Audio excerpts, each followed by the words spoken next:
Hi, everyone, and welcome to the Freedom is Not Free channel. My name is Stan, and today I'm gonna talk to you about why you should not go to China in this day and age. People just disappear there, and you might never come back. So, as you see, right now I'm back home. What does it mean? That I'm back to very bad internet. So, if I lose connection or if like the image becomes jittery or like the resolution drops down, we're in Europe. I think we haven't figured out how to do internet in Europe yet.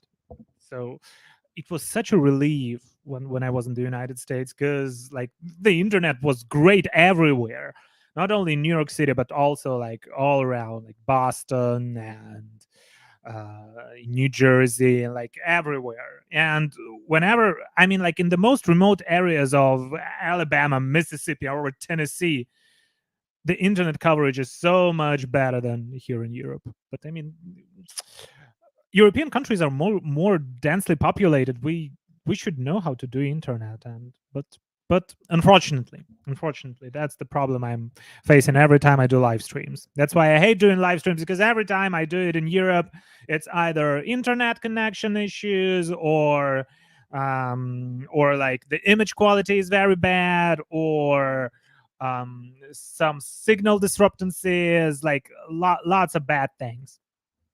But yeah, you probably know that I'm back to Europe and really enjoying my time in the United States. It was such a great trip. I didn't want to leave, to be honest, because I have so many friends there, and every time I go back to the US, like I feel home, and like that's the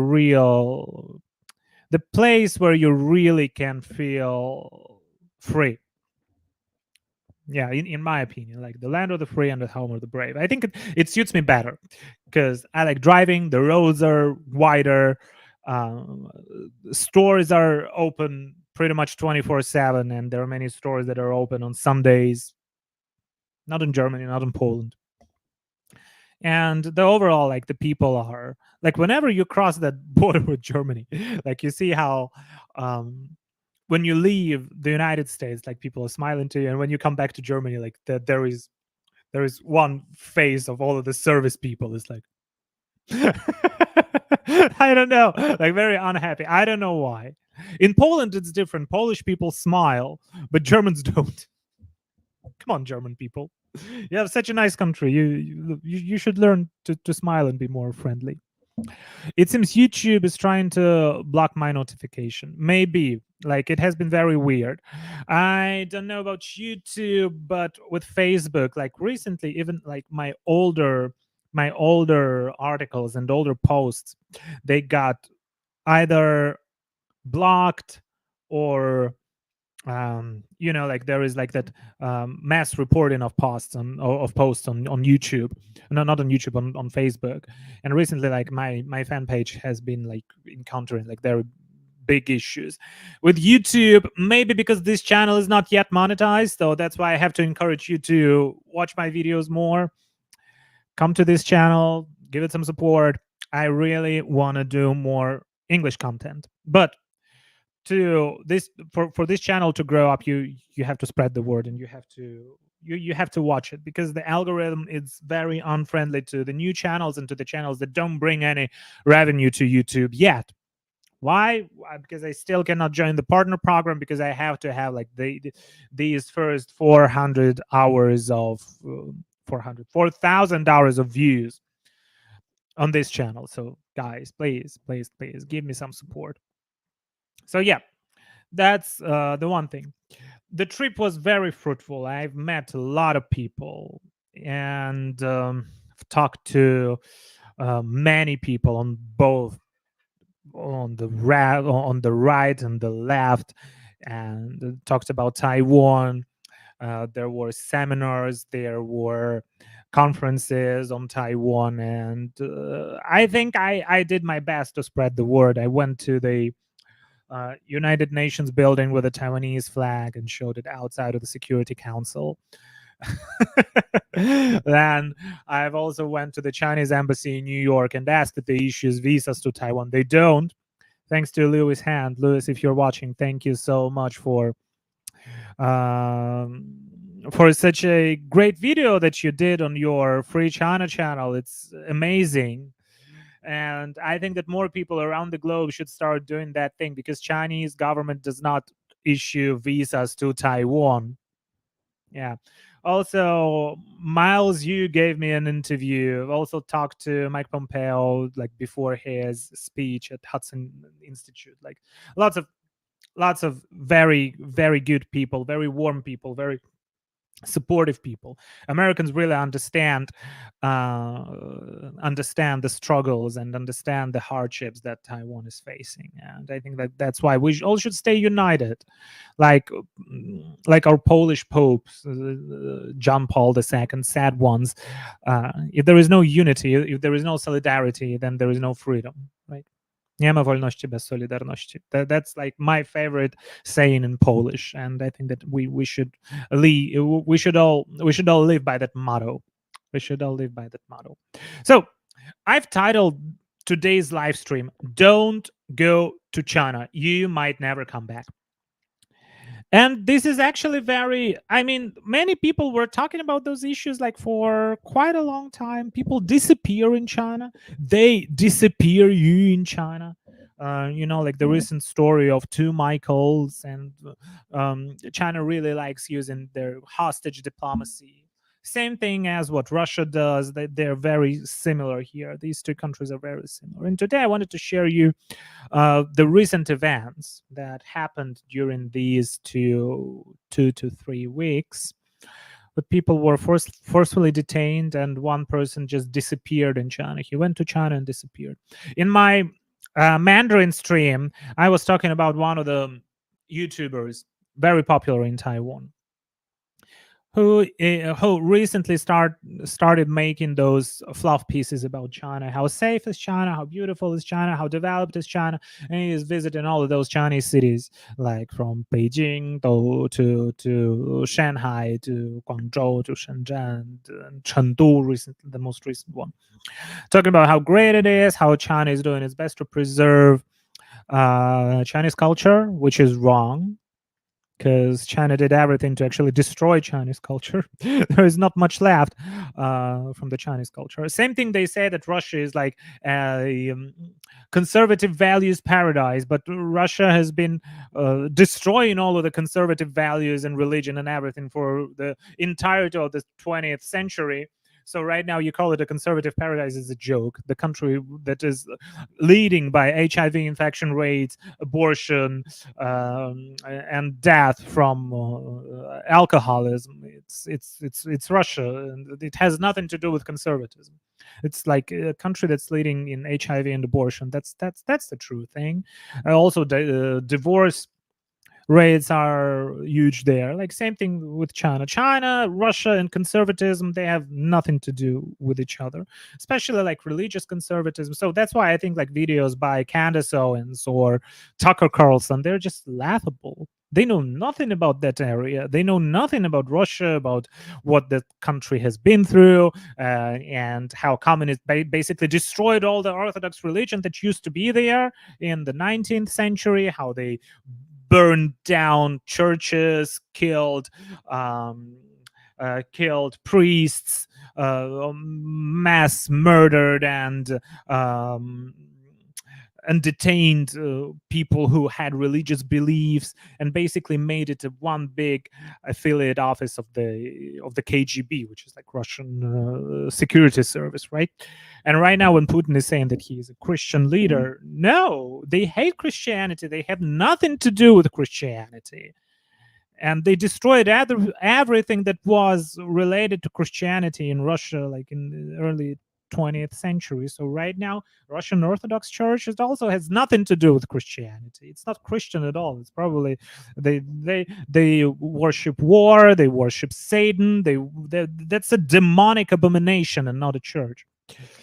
But that's Russia. With China, it's different. They still hate religion. They still hate all the conservative values, and they try to use that anti woke kind of thingy that is there in the West to their own benefit. But they're just the far left dictatorship, like any other far left dictatorship. And that these YouTubers right now making fluff pieces in Taiwan, it might be like Zhong Minxuan, or in the US, like PP Peter, or not, he's from Slovakia, I think, yeah. And then like Luke Corns also visiting China, making those, trying to portray China as a very friendly country, as a country that's friendly to LGBTQ people, for example, like that was in Luke Corns' video and in Zhong Minxuan's video, because Zhong Minxuan is also a member of the LGBTQ community in Taiwan and pretty well known, and he is trying to portray China as a very welcoming place, as a welcoming country to LGBTQ people. But China is the country that has laws that actually ban queer people and ban people that ban feminine looking boys from TV. Meaning, if you even have like an earring, you're not allowed on TV. It's a country that has been known for oppression over queer people for quite a long time, and it really is weird to see some queer people saying that China is a safe place and trying to belittle Taiwan by doing that, because that's what Zhong Minxuan is doing. That's how he tried to portray Taiwanese media as being like very biased and anti-China. But if you look at the single issue of queer rights, of rights of the LGBTQ people, Taiwan is a champion of queer rights. That's what I like about Taiwan. On the one hand, they have very progressive policies that address the issues of minorities. That, for example, like the first country to legalize gay marriage was Taiwan in Asia. That's amazing. That's great. And they still have their conservative values, like very strong nuclear families, religious communities, lots of Taiwanese Christians, and progressivism and conservatism, they both survive in Taiwan and can coexist with each other. That's amazing. That's the best thing about Taiwan I like, because I've heard today there was that guy on Twitter who wrote that, oh, all the progressives should support Taiwan because it has like universal healthcare, it has like queer rights, it has what else did he did? What else did he name? It's a very like progressive country. But on the other hand, oh yeah, and female rights protection. On the other hand, I answered to his tweet by saying that, oh, and also people on the right should like Taiwan because Taiwan has a strong military, low taxes, free economy, and conservative values in their families. So there are some good things that the people on the right can find in Taiwan, and there are some good things that people on the left can find in Taiwan, and that's why they coexist with each other perfectly. So you can have strong military, and you can have like a very talented person, Audrey Tang, who is a I don't know if she's non-binary or like she's also a member of that community who was a very good like digital minister in Taiwan. So it coexists, and that's great. On the one hand, you have meritocracy. On the other hand, like rights of the all minorities are respected. This is great, and I hope that in Taiwan, and not only, and I hope that in the US and in Europe, we can also reach that kind of consensus. On the one hand, you have conservative values, on the other hand, you have progressive values, and they coexist with each other, and they all work for the benefit of the country. That's a good thing that Taiwan actually managed to do. It's amazing. But yeah, many people are going to China, making fluff pieces and saying how oh, hi Gloria. Hi Gloria. Good to see you here. Stan, do you think that so-called status quo easily causing misunderstanding? Actually, lots of Taiwanese young people are impatient with status quo. We want Taiwan to become a normal country. Yeah, okay. Let me address this, and then I'll keep talking about China. Status quo. What is a status quo for Taiwan? Status quo for Taiwan is that Taiwan is not being ruled by China. Taiwan has its own government, its own military, its own financial system, its own visa policy, its own everything. It's a country that is independent from China. It's not not reliant, and they don't. Taiwanese people don't pay taxes to China. Taiwanese people live their own lives, so it's a that's a part of status quo. And I think that's what Miles Yu says, and what Mike Pompeo, former Secretary Pompeo, says. So this is status quo. 现状. In Mandarin, saying that in Mandarin, 现状,维持现状, maintain status quo. And status quo is that thing that Taiwan has nothing to do with the People's Republic of China. It's not being controlled by the People's Republic of China. This is the status quo. And the one who is unilaterally attempting to change status quo is only China. Because China is sending its military to Taiwan, right? So they're trying to change the status quo by force. By force. Taiwan is not doing anything by force. Taiwan is just trying to maintain its way of life, its democratic system, and its own country. So this is the status quo. Taiwan wants to become a normal country. That's another thing. Because Taiwan, legally speaking, has its own legal problems. Outdated constitution, for example, that has territories that don't belong to Taiwan, that Taiwan doesn't control, or the name of the country is Taiwan happy with maintaining, like the name of the country that came actually from the colonizers, right? The Republic of China, and not being called officially Taiwan, using the flag and like these kind of things. But the main problem is with the constitution, because it doesn't fit Taiwan's current state of affairs, right? So becoming a normal country and maintaining status quo, I think these are two issues. Status quo for Taiwan is basically not being interfered by China and maintaining its independence, maintaining its self-governance. That's one thing. Becoming a normal country is another thing. Becoming a normal country, basically like reforming all of those ROC institutions, probably changing the name of the state, adopting a new constitution, things like that. And there also has to be a consensus for that in Taiwanese society. Oh, that these are two different topics. Status quo, maintaining its independence, maintaining way of life, living as Taiwanese and not as Chinese. This is status quo. Becoming a normal country, just in all of those laws, and it also has to have a consensus within the Taiwanese society. Unfortunately, up until now, it has been very hard to do that because there are still too many ROC supporters within Taiwan. And it really is a very hard, labor-intensive kind of thing to do, to actually persuade them to say that ROC, you should not actually keep on dragging that ROC name behind yourself. You should just drop it down, call yourself Taiwan, and join those international organizations under the name Taiwan. And I think that that's a very labor intensive thing that we all have to spend our time on. Yeah. And this is also one of the things that I think I have to do as a key opinion leader, as a YouTuber, as a media person in Taiwan, talk about those issues. So yeah. All right. So I hope that I answered your question. Right now, let's go to China and those pro-China YouTubers, Taiwanese YouTubers going to China saying how safe it is, how friendly it is. For example, friendly to queer people, which is wrong, which is extremely wrong. And yeah, right now let's go to the issue of people disappearing in China. Because some of the people who went to China might have watched those YouTubers' videos thinking that China is a safe place, it's a great place, there is no genocide going on, no human rights violations, they're friendly to queer people. That they're not, but yeah, that's the kind of propaganda they're trying to put forward. And recently there has been that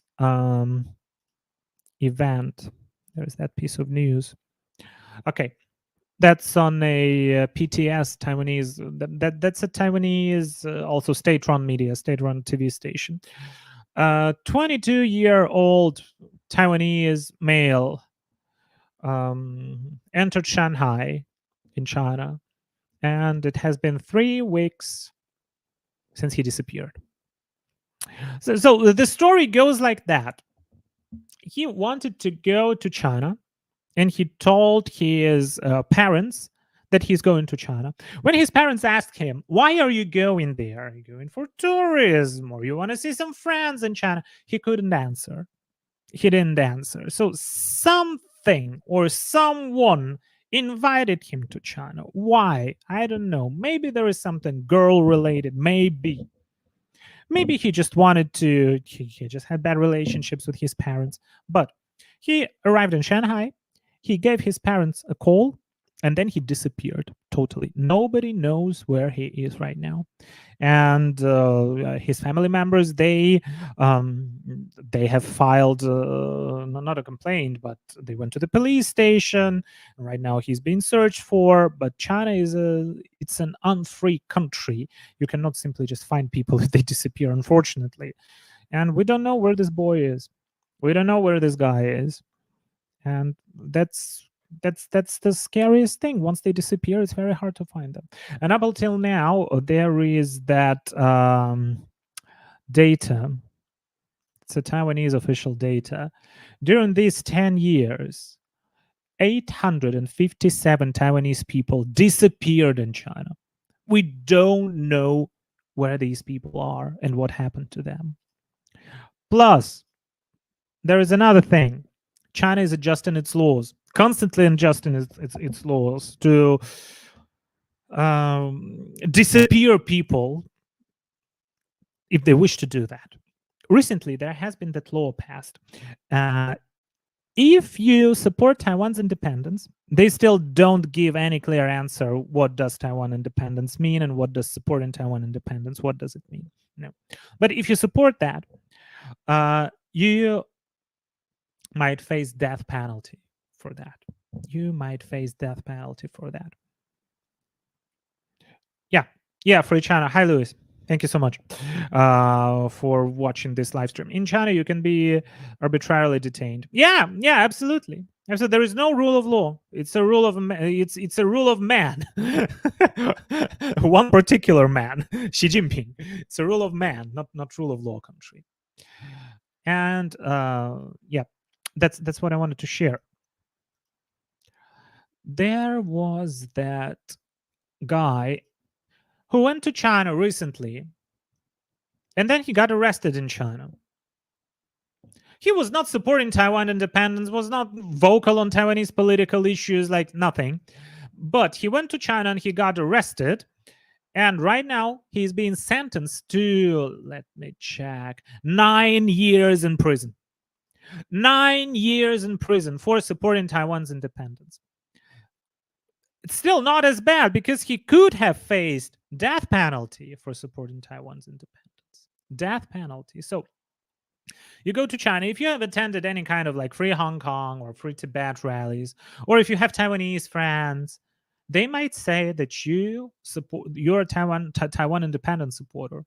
If you're a Taiwan independence supporter, there is death penalty waiting for you in China. So this is what kind of state is China. And when you watch those YouTubers traveling around China saying it's so friendly, it's so nice, it's so developed, it's all a lie. It's all a lie. This is just the image they want you to have. But if you have any kind of political opinion that they don't like, you can be arbitrarily detained. They can put you in a concentration camp, like what they do with those, for example, people coming from Muslim countries, like Central Asian countries, some people from Kazakhstan, for example, or Kyrgyzstan. Some of them are being detained. I have talked to a Kazakh lady. There is a interview with her on my main channel, a camp survivor who has been detained for a very for 2 or 3 years. Washing powder, you're a DPP shill. I don't shill for anyone, but I have my political opinions.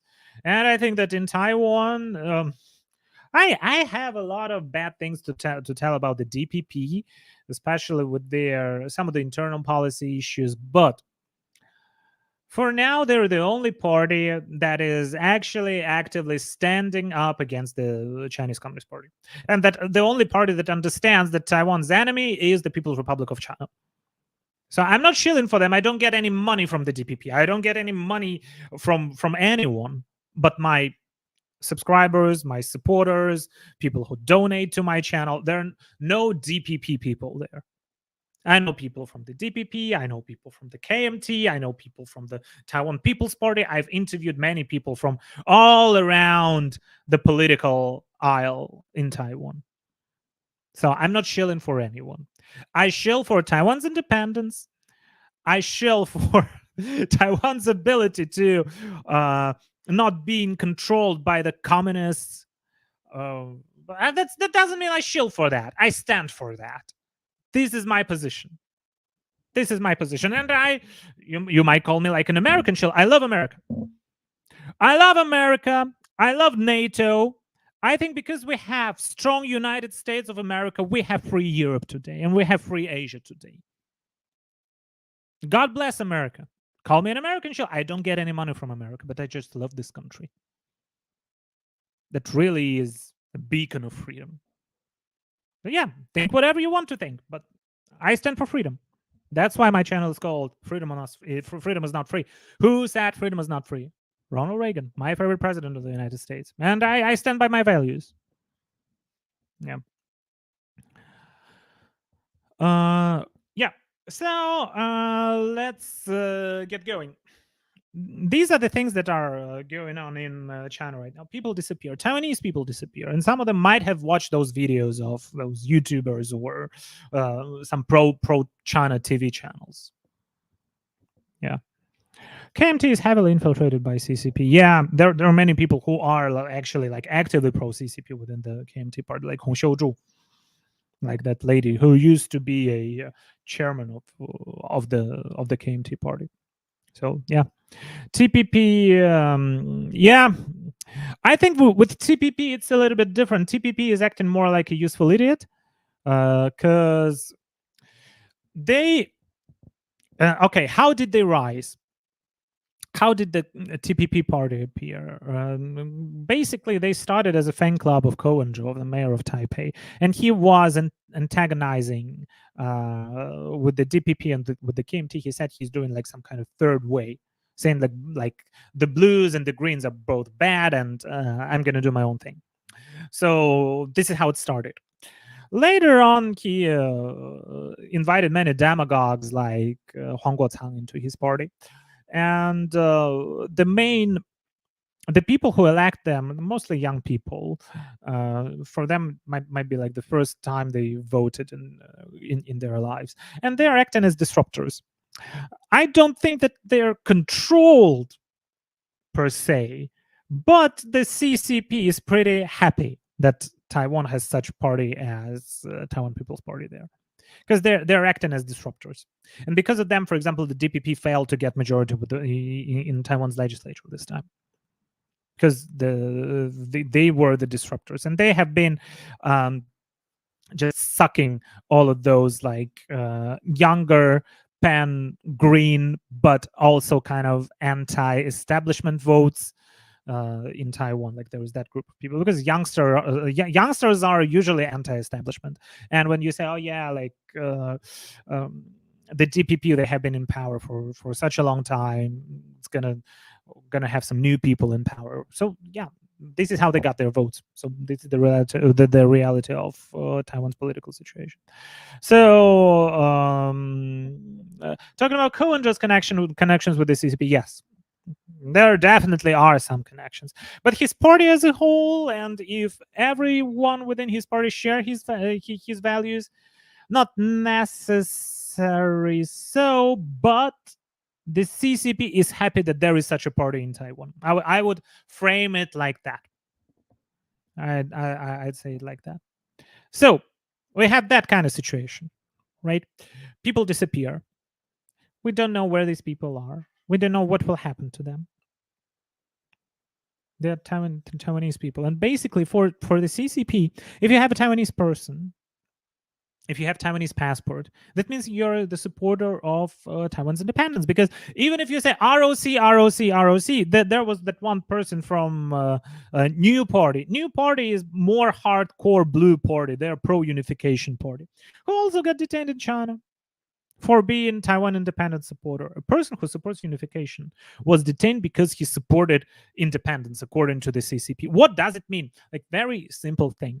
If you have Taiwan passport, if you support ROC, because China thinks that ROC died in Nankin, in like the old capital of ROC. Right now, if you go there, there is a no, not a monument. There is a gravestone.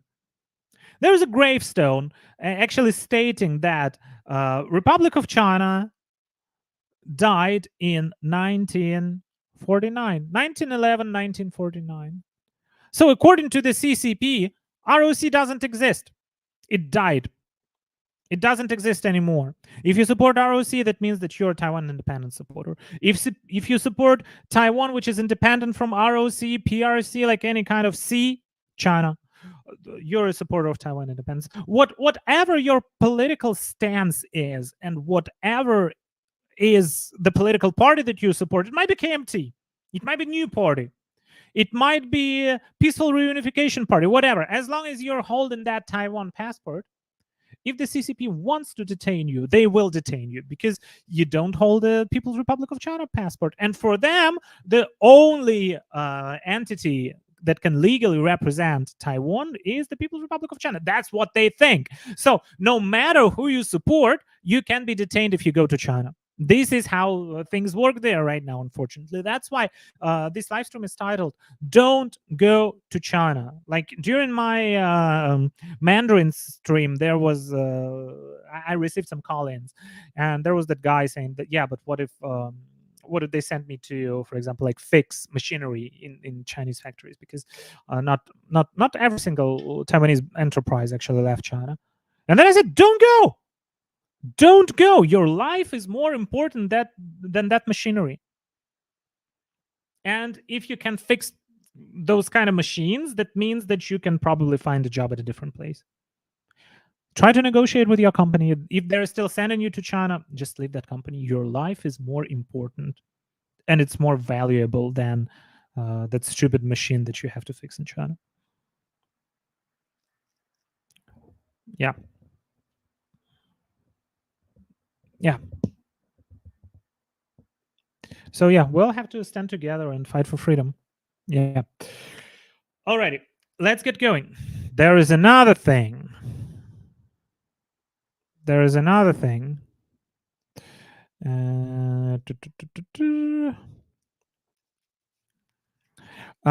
Yeah, Rodrigo Palma. One of the problems is that the CCP will prefer massacres rather than losing power and control over everything. Yeah, exactly.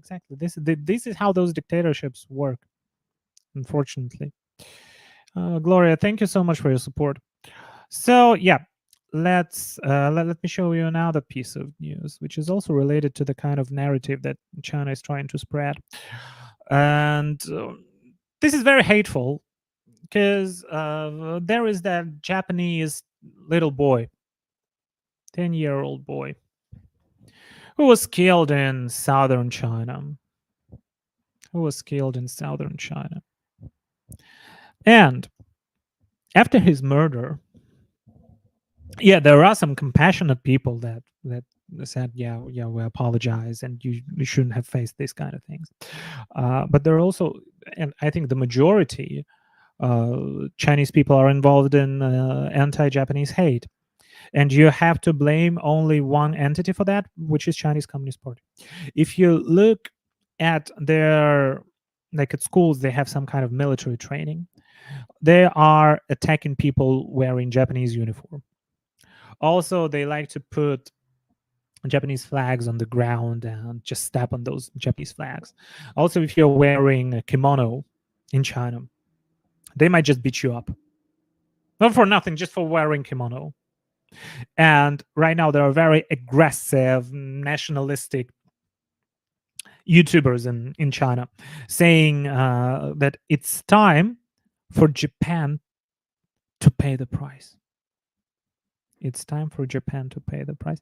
After a little boy died, after a little Japanese boy died, they also like go into Japan and harass Japanese people in Japan.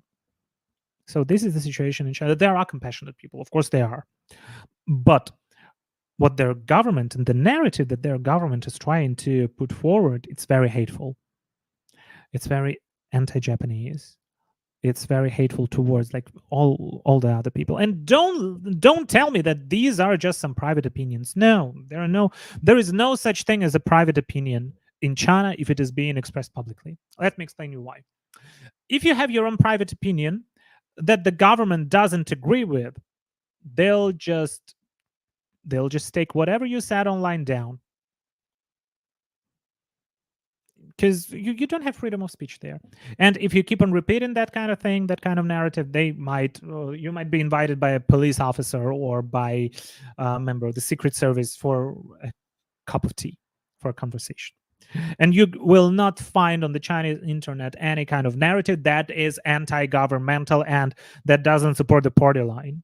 So if they have those channels that have millions of subscribers on Kuaishou, on Bilibili, on Xigua, on whatever kind of TikTok, Douyin, on all kind of Chinese media, spreading anti-Japanese hate, saying how much they hate Japanese people, saying that the Japanese people have to pay the price, showing the little children pretending to shoot the Japanese people. They spread that kind of thing online and they don't take it down. That means that the Communist Party is not against that kind of narrative, because there is no private opinion in China. There is not no private opinion that can be expressed publicly in China. No such thing. So poor boy. And that's for the Taiwanese people or for any Westerners.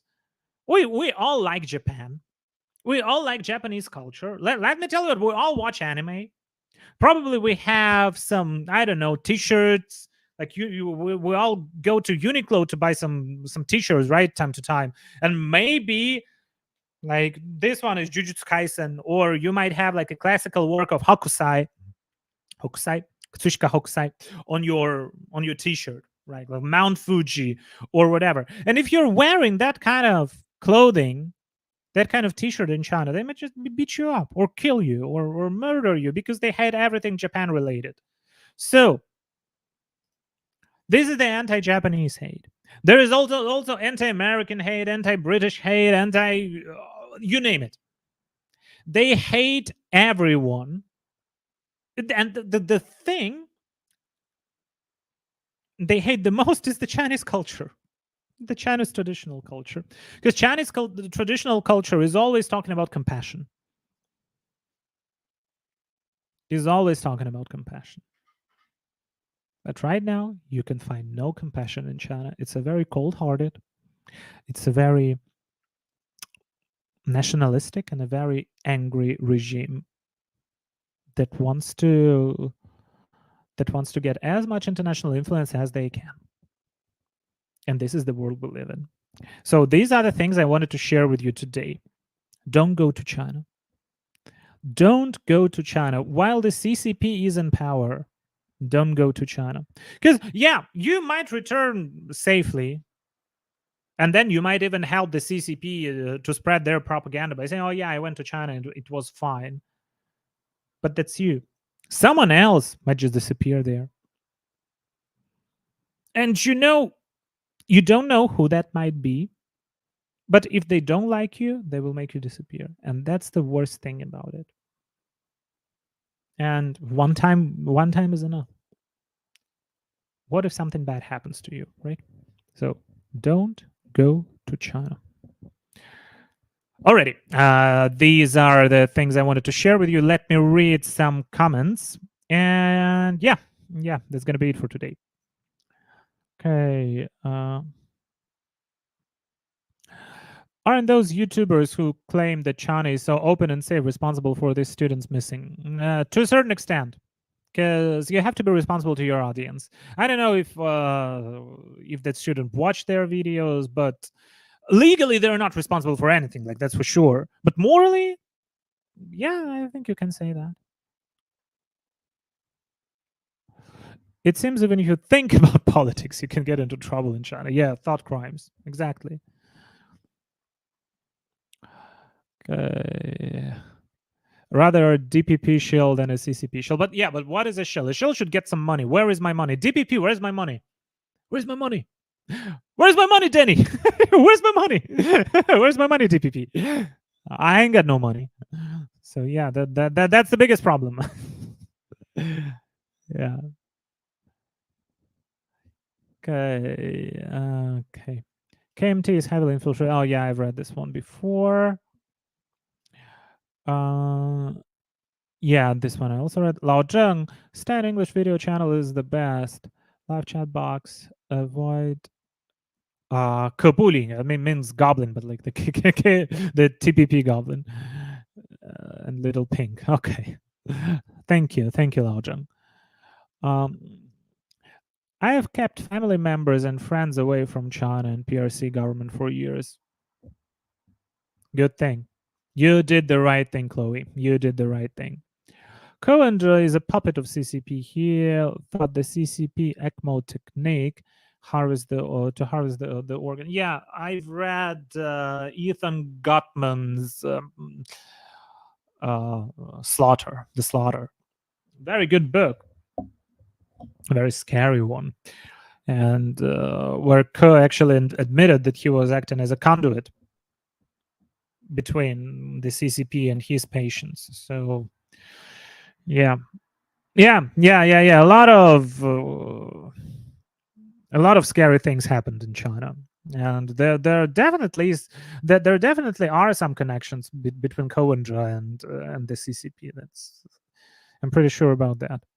But his party, as I said, I think it looks more like useful idiots than. But maybe some of them are CCP affiliates. I won't doubt it.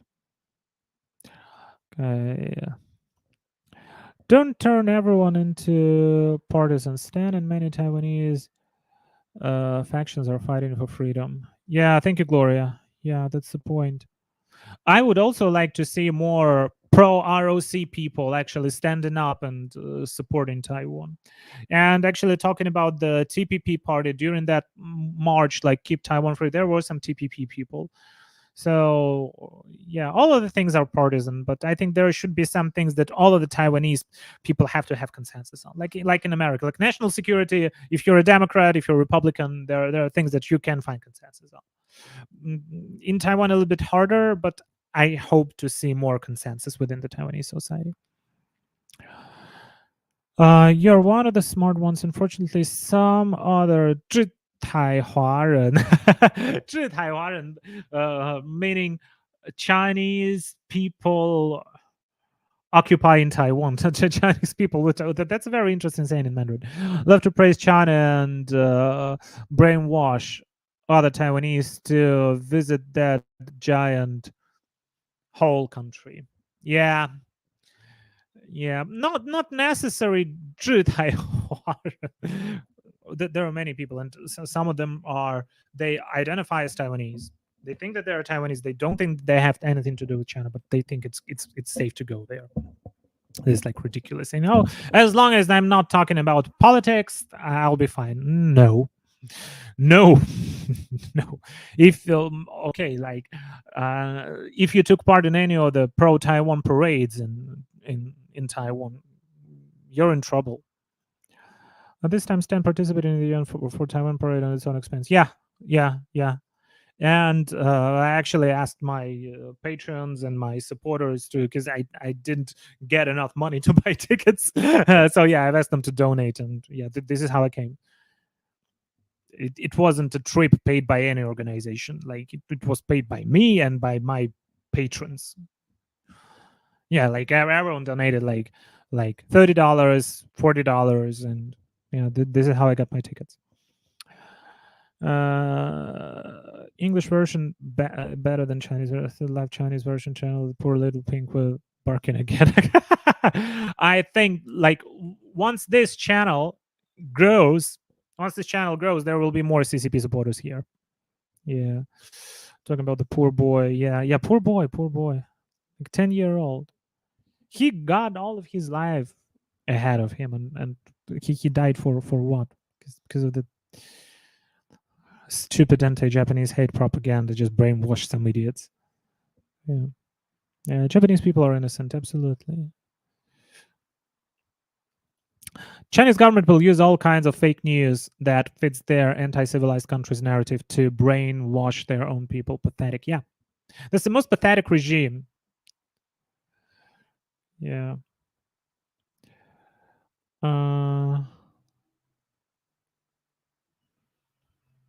Yeah. Yeah, it was a xenophobic murder. And if you look at how China is teaching its children about Japan, then then you know. Then you know. Yeah, where is Stan's money? Yeah, where's my money? DPP, where's my money? No, I mean, like, sometimes people say that I work for the CIA. Oh, I would like to work for the CIA. If CIA invited me, like, I would just join without any second thought, because that's what I stand for. I stand for the United States. I stand for freedom. I stand for that beautiful and independent country, the beacon of freedom, which the United States is, and which Taiwan is in Asia. So yeah, CIA. But where's my money, CIA?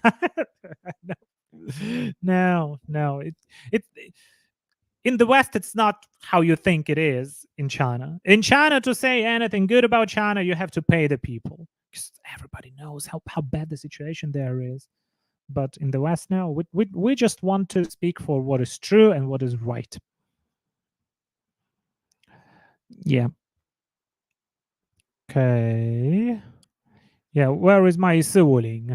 1450. Yeah. Never got it. Yeah, same thing. Same thing. Uh, for the English speakers out there, like 1450, like in Taiwan, the pro-independent supporters are being called like 1450 because there was that rumor that there was that budget of 1450. I think like 1,400,000 or 10 or 14 million, like for spread on propaganda in Taiwan. But it was just a lie. It was a blatant lie. Yeah. Alrighty. So yeah, thank you guys for tuning in, and I still have a lot of stuff to do. Sorry, can't talk to you anymore today. We'll just have another live stream next week. Stay safe, and remember that freedom is not free. See you next week.